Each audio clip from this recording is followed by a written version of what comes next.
एक लड़की मुंबई आती है अपने सारे सपने को सजो कर कि मुंबई पहुंचकर वो फिल्म इंडस्ट्री में राज करेगी, उसके ही नाम के चर्चे होंगे। इस तरह के सपने देखकर वो मुंबई पहुंचती है। अपने घर वालों से झूठ बोलकर वो मुंबई आती है अपने सपने को पूरा करने के लिए। सपने देखना बड़ा ही आसान है, लेकिन उसको हकीकत में बदलना उतना ही मुश्किल है। इस बात से बेखबर वो फिल्म इंडस्ट्री में अपना राज करना चाहती थी, लेकिन कुछ समय बाद उसको समझ में आ गया कि सपने उसके कभी पूरे नहीं होंगे। एक टपोरी गैंगस्टर की वो पत्नी बनकर मुंबई में रह जाती है और एक दो मर्डर करने के बाद वो सलाखों के पीछे भी चली जाती है। कौन है ये, क्या है इसकी पूरी कहानी, आइए समझते हैं हम। राम राम, आदाब, सत श्री अकाल। मेरा नाम अमर है और आप देख रहे हैं क्राइम स्टोरी। एक लड़की अपने घर से निकलती है बड़े बड़े सपनों को लेकर, जिसका नाम होता है सिमरन सूद, जिसका आप फोटो वगैरह भी देख रहे हैं यहाँ पे। वो अपने बड़े से सपने लेकर घर से बाहर निकलती है मुंबई के लिए, और घर वालों को ये नहीं बताती। वो कहती है मैं पढ़ाई करने के लिए जा रहा हूँ। इस तरह से झूठ बोलकर घर से वो मुंबई आ जाती है। अब वो सोचती है कि मैं बहुत बड़ी एक्टर बन जाऊंगी और पूरे फिल्म इंडस्ट्री में राज करूंगी। माधुरी से लेकर करिश्मा से लेकर कोई भी हीरोइन उसके आगे टिक नहीं पाएगी। इस तरह के बड़े बड़े सपने लेकर वो मुंबई पहुंचती है। अब इतने बड़े बड़े सपने देखने के बाद जब मुंबई में पहुंचती है, तब उसको हकीकत से सामना होता है कि सपने देखना आसान है, उसको हकीकत में बदलना उतना ही मुश्किल है। उसको फिल्म इंडस्ट्री में एक छोटा मोटा रोल भी मिलना उसके लिए मुश्किल हो गया था। बहुत सारे फिल्म इंडस्ट्री वगैरह में इधर उधर जाके उसने इंटरव्यू दिया, लेकिन उसको कहीं भी कोई भी ऑफर नहीं मिला किसी भी रोल के लिए। अब वो सोचती है कि यहाँ पे आकर मैं लग रहा है फंस गई हूँ। इस तरह से वो सोचती है और कुछ ऐसा प्लान करती है कि कुछ बड़े लोगों के साथ अगर मैं फोटो वगैरह खिंचवाती हूँ तो शायद उससे मुझे कुछ रोल वगैरह मिल जाएगा। वो करती है कि आईपीएल की पार्टी हुआ या कोई बड़े पार्टी हुआ जिसमें बड़े बड़े उद्योगपति और फिल्म इंडस्ट्री के लोग वहां पहुंचते थे, वहां एक मॉडल के रूप में वो पहुंचती थी और उनके साथ कुछ सेल्फी वगैरह भी लेती थी। उसको लग रहा था इससे कुछ फायदा होगा, लेकिन उससे भी उसका कुछ फायदा नहीं हुआ। लोग सेल्फी वगैरह खिंचवा लेते थे उसके साथ, उसके बाद उसको लोग भूल जाते थे। अब ये जो सिमरन है, ये जहां पर जिस फ्लैट में रहती थी उस फ्लैट के नीचे एक जिम था और जिम के पास में एक रेस्टोरेंट था, जिस रेस्टोरेंट में संजय नाम का एक लड़का वहां पे काम कर रहा था। रेस्टोरेंट में काम करने वाला संजय भी अपने बड़े सपने को लेकर मुंबई आया था। वो मुंबई का डॉन बनना चाहता था, पूरे मुंबई में राज करना चाहता था, लेकिन वो एक रेस्टोरेंट में एक वर्कर बनकर रह गया था। उसके भी सपने वहां चकनाचूर हो गए थे और सिमरन जो थी उसके भी सपने चकनाचूर हो गए थे। अब संजय जब भी सिमरन को देखता, उसकी अदाओं से, उसकी बातों से, उसके चाल ढाल से, उसके चेहरे से वो इतना आकर्षित हो गया था कि वो उससे प्यार करने लगा। धीरे धीरे कुछ दिन बीतने के बाद संजय जो है सिमरन से बात करता है और उसको अपने दिल की बात बताता है। सिमरन भी कहती है कि हाँ, ऐसा मेरे साथ भी हुआ है।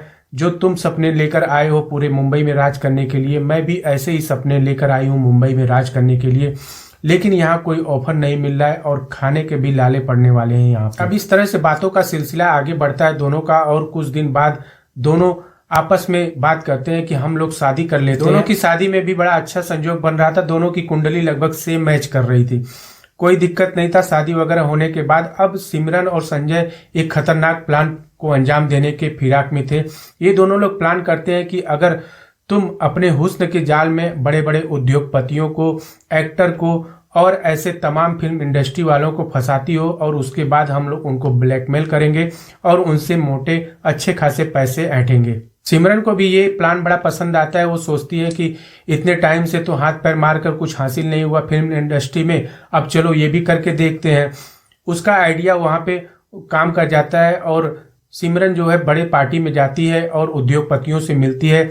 उनको एक ऑफर देती है, कहती है कि हमारा एक बिजनेस है और मेरे भाई जो है उस बिजनेस में काफी करोड़ों का इन्वेस्ट कर रहे हैं। इस तरह से उद्योगपति को अपने बिजनेस के जाल में फंसाती थी और उनसे मोटे पैसे ऐंठने के बाद ये लोग गायब हो जाते थे।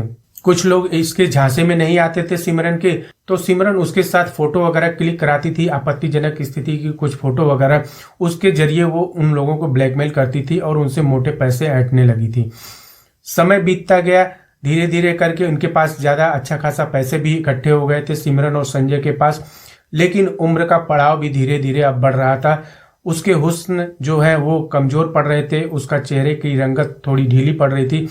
अब सिमरन क्या करती है, मुंबई में या फिर यूके में जाकर वो अपने चेहरे की सर्जरी, अपने बॉडी की सर्जरी वगैरह कराती है कि उसका हुस्न बना रहे और इसके बदौलत वो और लोगों को झांसे में लेकर अच्छी मोटी कमाई कर सके। सर्जरी वगैरह करा के सिमरन फिर उसी धंधे में लग जाती है और कुछ दिन बाद इनके हाथों एक मर्डर हो जाता है जिसमें संजय पकड़ा जाता है और जेल चला जाता है और सिमरन बच जाती है। कुछ महीने बाद संजय का बेल हो जाता है और वो छूटकर बाहर आता है। संजय वहां से भागकर ऑस्ट्रेलिया चला जाता है। वहां पर वो अपनी चेहरे की सर्जरी, अपना हुलिया वगैरह बदल देता है थोड़ा बहुत कि इंडिया में उसको लोग पहचान नहीं पाए, और वहां से सबको सर्जरी वगैरह करा के दोबारा से वो मुंबई पहुंचता है। मुंबई में फिर पहुंचकर सिमरन से मुलाकात करता है और सिमरन और संजय फिर से उसी धंधे में लग जाते हैं।